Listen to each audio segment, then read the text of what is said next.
What's up, everyone? Welcome back to the Coach's Corner. Today we'll be previewing the Saints versus Falcons. Clayton, what are your thoughts on today's game?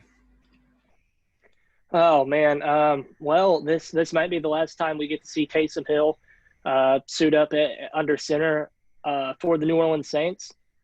Because we're really not sure. We haven't heard much on the Drew Brees injury front, but he is designated to return from IR next week if the ribs are good to go, which would mean that obviously we've seen the last of Taysom as a full time starter, and he's back to his regular role as a gimmick role player, right? He's going up against the Falcons, a team that he got his first start against. The interesting thing is, how does he rebound against a team that's got film on him and has experience playing him, right? I think that's the thing I'm looking for the most, especially a team that's coming off a big win against the Raiders, just embarrassing a very good Oakland Raiders team. So now that you've got film, he didn't exactly torch them passing the ball. He missed some easy throws. Did go 18 for 23 for 233 yards against them through the air. Also had 2 touchdowns rushing with 50 yards rushing as well. The rushing we know about. Excuse me. We know about the rushing upside of Taysom Hill. We're just looking, can he dissect a defense the same way Drew Brees can, right? So when we're looking at that and all things considered, I think this is a very interesting matchup, maybe one of the more interesting ones of the week, because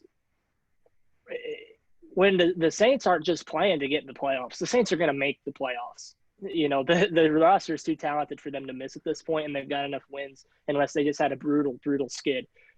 They're playing to conserve their 1 seed, and they don't have the tiebreaker to the Green Bay Packers because they lost that earlier matchup with them. So this is multiple levels of intrigue whenever you really break it down in terms of, okay, are the Saints going to retain the number 1 seed? How is Taysom going to build his resume as an NFL caliber starting quarterback in this league, right? You just the list goes on. And then on the other side, you look at the Falcons, and we've said it multiple times on this show in the previous weeks. They're playing well for their head coach, and they're all playing for their jobs, for the future of the Falcons, or maybe a tryout for other teams. So I look at this, and I'm very intrigued because I don't know how the Falcons are going to react to Taysom Hill, and this is what's going to really tell us is Taysom the guy after Drew, in my opinion. Yeah, I'll agree with you. And really, it comes down to who's going to be the number 1 seed. Is it going to be the Packers or is it going to be the Saints? And I think the Saints have a way better defense than the Packers do. We'll see. But I have to. What do you think Sean Payton or Saints fans or whomever's reaction is going to be if Taysom Hill has a horrible game? I mean, how are you going to feel going forward with Taysom Hill? Because it's not a matter of if, it's going to be when Drew Brees decides to retire, whether it be at the end of this season or next season. Do I think he plays, anything past next season? I personally don't believe he will. And if he does, it won't be for the Saints. And how do you think they would feel if the Falcons beat them? And I don't mean just, beat them, in a close game. I mean, like they did against the Raiders, because I think the Raiders have a very good offense. I don't want to say it's just as I think it's just as good as the Saints with Taysom Hill at quarterback. If it was Drew Brees, it'd be a little bit different. But how do you think that they would react to a huge loss?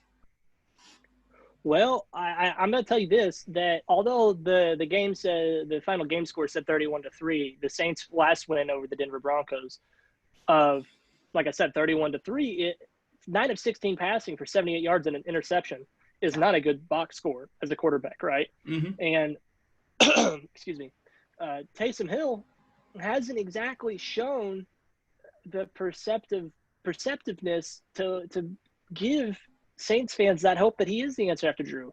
Now, if you are a Saints fan, there's hope. There's a lot of hope. And the reason why there's hope for you is because this quarterback class has about 6 guys potential to go top 2 rounds, just loaded with absolute talent.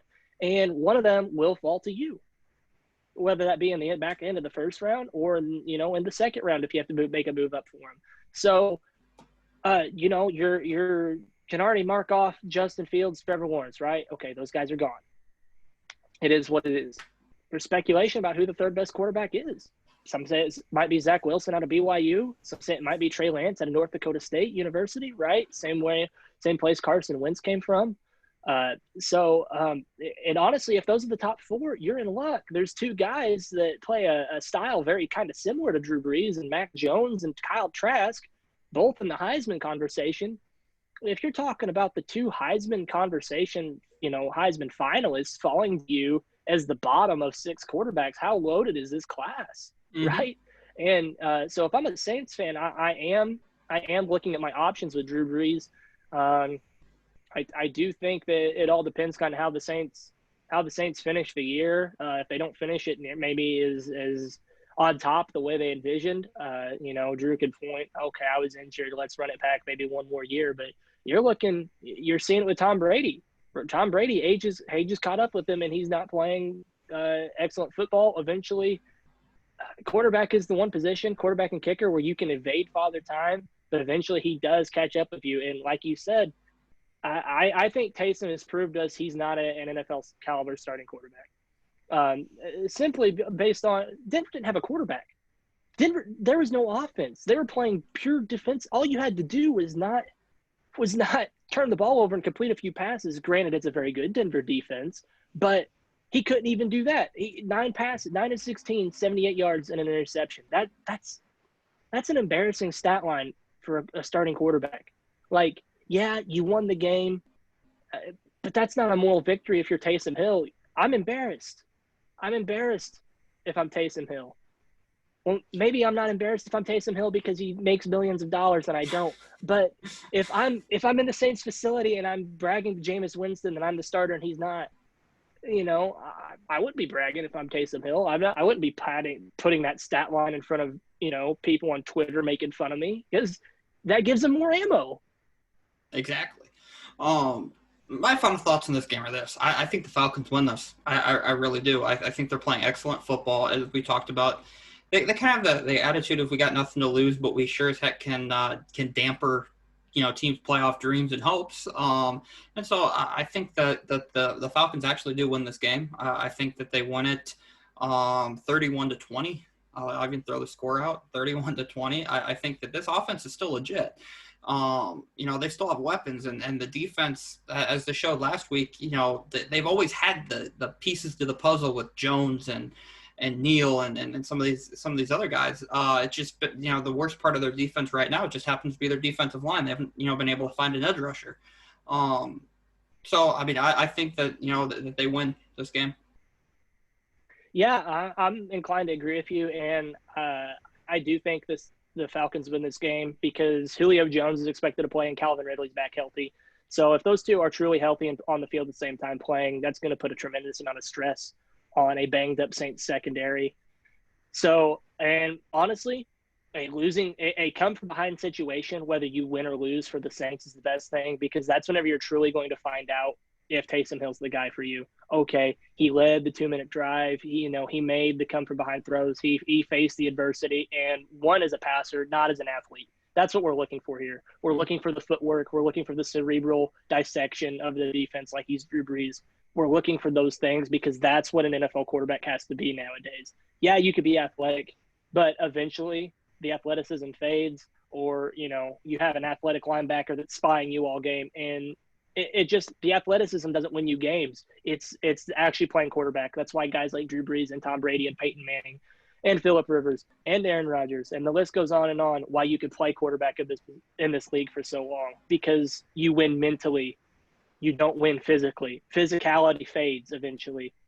And that's what Saints fans have to be looking for, is if I'm going to lose this game, I really want to see how Taysom Hill passes the ball, how he makes his reads. And fundamentally, I want to see how his footwork is, because he hasn't exactly been the cleanest in the pocket. He's really had eyes down, looking for rushers to evade and trying to make a play more so than execute the play that was called. And those are two different things. Let's say it's 21-0 at halftime, and I'm talking 21-0 Falcons.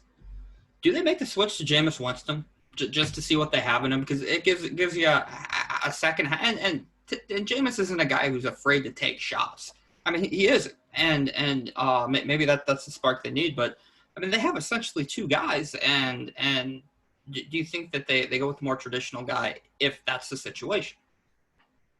Do I think that's what they should do, or do I think that's what they do? Do you think Question. in that hypothetical situation, let's say they're down big at halftime, I mean, and Taysom Hill is not playing good football, do you go with Jameis to see what you have? So I would, because that gives me an opportunity to evaluate two guys in one game for my potential future after Breeze, right? So we're down 21. Okay, so if I fall down 21-0 going into halftime with Taysom Hill as my quarterback, what that's told me is, okay, he didn't respond well to the first team that had film on him to play him twice. Okay, so he didn't respond well to the division rival that he's going to have to play.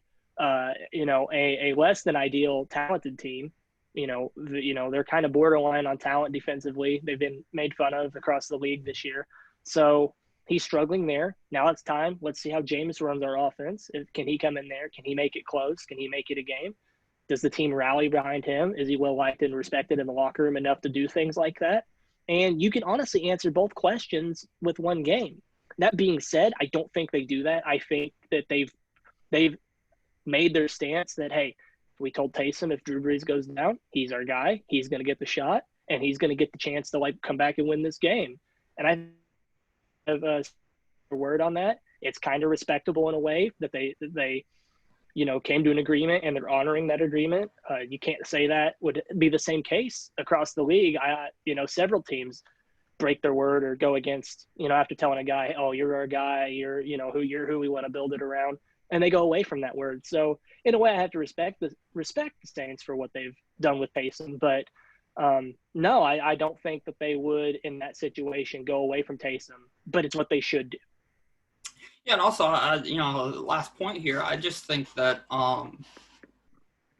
that they might not want to put Jameis out there because maybe they don't want to put film on him. You know what I mean? Like if he signed a pretty fairly team friendly deal, and if they don't have any tape on the season this year, the last tape you're going to watch is his 30 for 30 film. You know what I mean? So it'll be interesting to see how that all plays out.